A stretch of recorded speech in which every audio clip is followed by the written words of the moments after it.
बिस्मिल्लाहिर्रहमानिर्रहीम।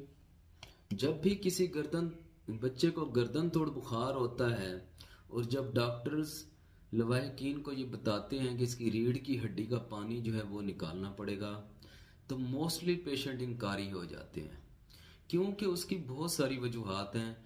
एक तो हमारी सोसाइटी के अंदर इसके लिए मुतल्लिक एक गलत मिस बनाए गए हैं कि अगर रीढ़ का हड्डी का पानी निकलवाया जाएगा तो खुदा न खास्ता बच्चे को कोई नुकसान हो जाएगा, उसकी टांगें पैरालाइज्ड हो जाएंगी, फालिज गिर जाएगा, या बच्चा दिमागी तौर पे कमज़ोर हो जाएगा, या उसकी रीढ़ की हड्डी कमज़ोर हो जाएगी।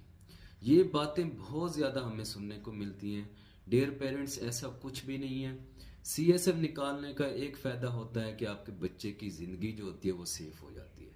प्रॉपर बच्चा डायग्नोज हो जाता है कि उसको वायरल बायोमेनिंजाइटिस है, बैक्टीरियल है, या फंगल है, या ड्यू टू टीबी है। इसीलिए काइंडली डॉक्टर के साथ कोऑपरेट करें।